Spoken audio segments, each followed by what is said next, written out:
Yes, good afternoon, our viewers of Sararights TV. You are most welcome for our news at 1 this particular time. I welcome all of you to be right here. Today is 22nd of July 2026. Let's have our top stories. General retired Moses Ali laid to rest today. New lawyers urge to uphold integrity and reject corruption. France passes law banning under 15 years from social media. I am Drani Sunday together with Letasi, Florence. Join us for more details. Uganda today bids a final farewell to one of its longest-serving political and military leader, General retired Moses Ali, who is being laid to rest at his ancestral home in Ajuman district with full official honors.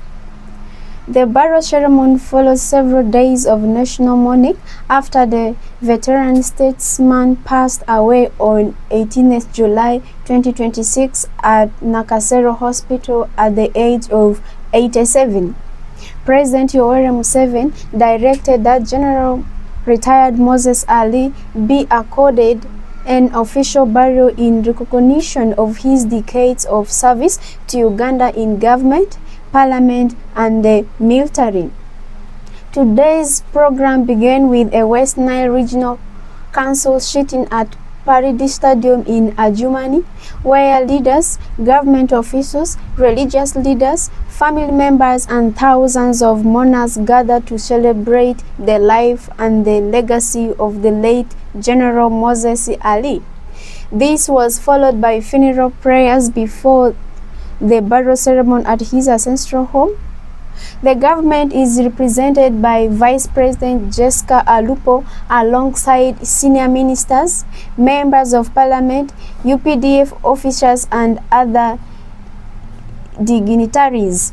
General retired Moses Ali served Uganda in various capacities for more than 5 decades, including as second deputy prime minister, member of parliament for Adjumani West, cabinet minister, and senior military officer.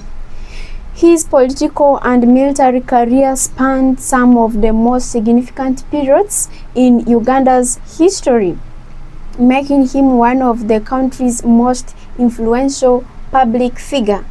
As he is laid to rest today, tributes continue to pour in from across Uganda, with many describing him as a patriot whose contributions to national unity, governance, and the development of the West Nile region will be remembered for generations. As Sararights TV, may his soul rest in eternal peace. Still in Uganda, in the side of politics, the National Unity Platform has launched a grassroots campaign in other parts of Uganda, urging residents to elect village leaders committed to accountability, service delivery, and community development ahead of the LC1 election. The National Unity Platform has officially launched the campaigns for the forthcoming Local Council 1, Chairperson, and Village Women Committee elections in the country. The party leaders urged residents to elect leaders who will promote accountable and people-centered leadership at the grassroots level. Addressing supporters, Kasekede asked voters to support NUP's candidate, urging that electing the party's flag bearers at village level would strengthen the grassroots structures and improve service delivery. He also encouraged communities to remain united after the elections and work together for development regardless of political affiliation. NUP candidates contesting for different village positions pledged to prioritize transparency, community development, and improve service delivery if elected. Residents who attended the campaign meetings welcomed the candidates and called for peaceful campaigns throughout the election period. They expressed hope that whoever wins will fulfill their pledges and focus on improving livelihoods within their communities. The LC1 Chairperson and Village Women Committee elections are expected to attract candidates from various political parties and independents with political organizations. intensifying grassroots mobilization across the country ahead of the polls. Still in Uganda, police in Kakumiro district have arrested a 27-year-old man, Nicholas Mutegeki, over allegations that he staged the death of his own child in an attempt to obtain borrow money from his family. According to police, Mutegeki allegedly telephoned his father, Kato Kabalega, claiming that his child had died and requesting Ugandan shillings 350 to transport the body home for burial. When his father reportedly declined to send the money, investigators say the suspect wrapped a banana sucker in cloth, placed it inside a coffin and presented it as the child's body. The alleged deception unraveled when mourners insisted on viewing the body before the burial. After Mutegeki reportedly resisted opening the coffin, suspicious mourners forced it open and discovered that it contained only wrapped banana sucker instead of human remains. The suspect allegedly fled the scene immediately after the discovery. Police, assisted by local residents, later tracked down and arrested Mutegeki while he was allegedly hiding in a nearby bush. He is currently being held at Kakumiro Central Police Station and faces a charge of creating a public nuisance as investigations continue. Authorities say additional charges could follow depending on the outcome of the inquiry. The bizarre incident has shocked residents and prompted local leaders to urge the public to avoid fraudulent schemes and to seek lawful means of earning a living. They also encourage families to verify emergencies requests before sending money. In another news, newly graduated lawyers from the Law Development Center have been urged to uphold professionalism, reject corruption, and prioritize justice as they begin their legal careers.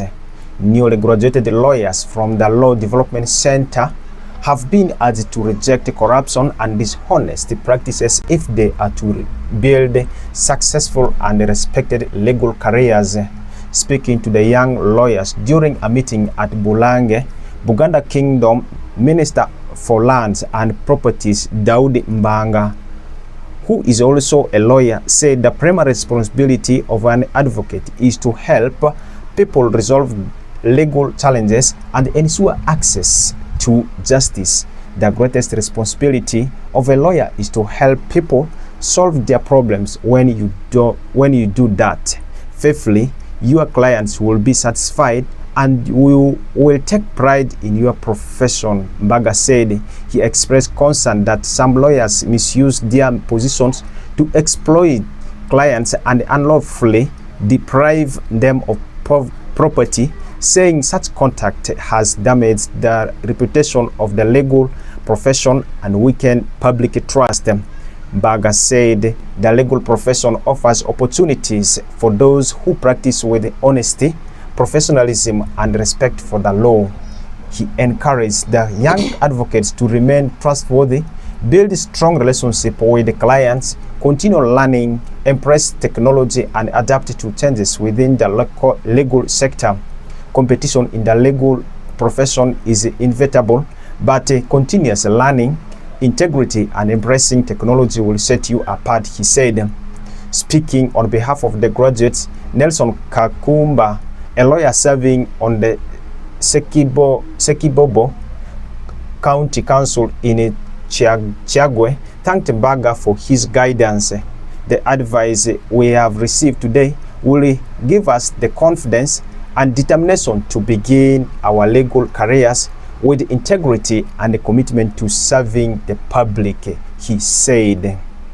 Far from that, fresh controversy has emerged following the recent exhumation of remains of legendary Kodongo Kamu singer Paul Job Kafero with Thomas Suarez Cafero facing allegations from some family members that he placed traditional charm, commonly referred to as juju, inside the late musician's grave. The allegations surfaced after workers carrying out the court-authorized exhumation reportedly found several unusual items inside the grave, including herbs, charms, and a bottle containing an unidentified substance. The exhumation was conducted as part of an ongoing legal process to obtain DNA sample in a long-running paternity and inheritance dispute involving people claiming to be the late musician's children. Some members of Cafero family have publicly alleged that Suarez Cafero may have been responsible for placing the item in the grave, citing long-standing disagreement over the management of the late singer's estate. However, no evidence have been presented publicly linking him to the items, and Suarez Cafero has not been charged with any offense or publicly responded to the allegation. The discovery has intensified debate surrounding the late musician's estate, which has been the subject of the year of legal battle over inheritance and paternity. Authorities have not announced any criminal investigation, especially related to the alleged charm found at the grave site. Lastly, in our international stories, France Parliament has approved a law to ban social media for under-15s from January 2027, making it the first European country to block young people from the platforms. The law will mean everyone in France must verify their age to access social media, and comes as the UK and EU are developing their own limits in response to concerns for children's mental health. French President Emmanuel Macron has welcomed the move, which he had pledged to introduce to mark the end of his decade in office. While skeptics have questioned the law's viability, the government has insisted the online tools to put the age checks in place are effective and safe. Both the French Senate and National Assembly adopted the ban on Tuesday. Despite criticisms from some on the left, it will be implemented in 2 stages. From September, people under 15 will not be able to open accounts, and age verification will be required on all new accounts. In January 2027, this rule will apply to all existing accounts, meaning everyone in France will have to prove they are over 15 to use social media. Once the ban is in place, social media platforms will need to use age verification tools approved by the French privacy regulator, according to Reuters news agency. France is the second country to introduce a ban, following Australia. Despite Australia banning under-16s from social media in December, it is widely acknowledged that many continue to use the platforms. In March, Australia's Safety Commission announced 7 out of 10 children aged under 16 who had a social media account before the ban still had some access. In June, former British Prime Minister Sir Keir Starmer announced under-16s in the UK will be banned from social media from January 2027, and optional midnight curfew for UK teens aged 16 and 17 was also announced. In May, Commission President Ursula von der Leyen proposed a social media delay for children in Europe and has said new legislation could be put forward in months. That story concludes our Sararights TV at 1, but before that, let's have a recap of the top stories. General retired Moses Ali laid to rest today. New lawyers urged to uphold integrity and reject corruption. And France passes law banning under-15s from social media. Thank you for watching us. You can join us in all our platforms, in all our other platforms, and follow us from there. Good afternoon.